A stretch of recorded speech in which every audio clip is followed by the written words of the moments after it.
One of America's greatest orators, Henry is arguably the man most responsible for igniting the American Revolution.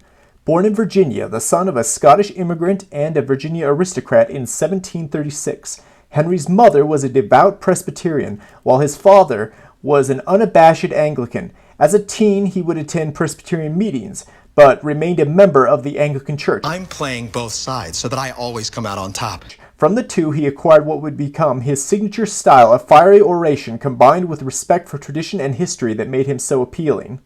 Henry grew to prominence when the British began to lay a series of taxes on the 13 colonies. Oh my gosh. Where's all your money gone, Daddy?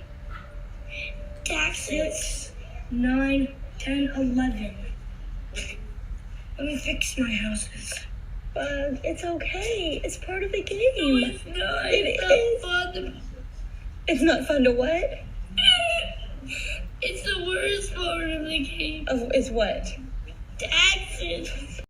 Britain had recently emerged victorious from the 7 Years' War or French and Indian War, depending on which side of the Atlantic you happen to be on. The war was practically a world war before world wars, so as you might imagine, it wasn't cheap. This is your bill. The British Parliament assumed that they could simply tax the colonies the balance. They were mistaken. No one likes being taxed, but the colonies were especially pissed at being unable to have representatives in Parliament to vote one way or the other on the issue. I need that money. I missed the part where that's my problem. Henry was elected to Virginia's House of Burgesses just in time to be on the front lines of the taxation debate. There he proved himself a master orator in defense of his home state against the unfair policies. His condemnation of England was so provocative that some said it bordered on treason. Newspapers printed his sentiments, and Henry's ideas ignited a wildfire across the colonies. The notion that American colonies would resist the empire in any capacity was brand new before Henry's speech.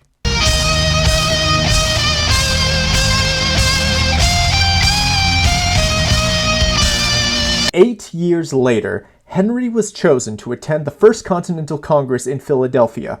A month later, the Virginia Assembly called for a revolutionary convention, and Henry was present alongside Washington and Jefferson. There, Henry gave one of the most famous speeches in American history.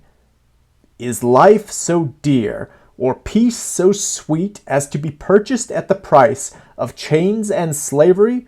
Forbid it, Almighty God. I know not what course others may take, but as for me, give me liberty or give me death." Mere weeks later, the Revolution would turn into a war, and not long after, America declared its independence. Virginia was the first state to secede, and Henry was chosen to be the new state's first governor. So at this point, I should talk about the irony of the fact that Henry, despite his strong defense of freedom, was actually a slave owner. And yeah, that's bad. Everyone knows this. The thing is, when it comes to history, we've got to judge people by the era they lived in. Henry, for his part, openly denounced the practice and fought to end the importation of new slaves, but he never freed his own slaves. Not as egalitarian as we might hope, but given the time he lived in, it's still better than most.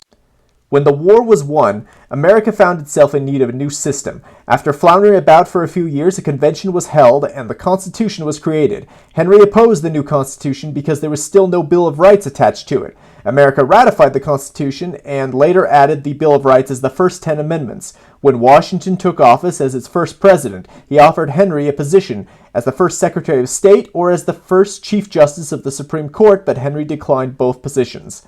Henry died in 1799. He was only 63, but in that short time span, he'd seen his ideas ignite a revolution, dislodge an empire, and sprout a great republic. Like, subscribe, watch another video, I guess.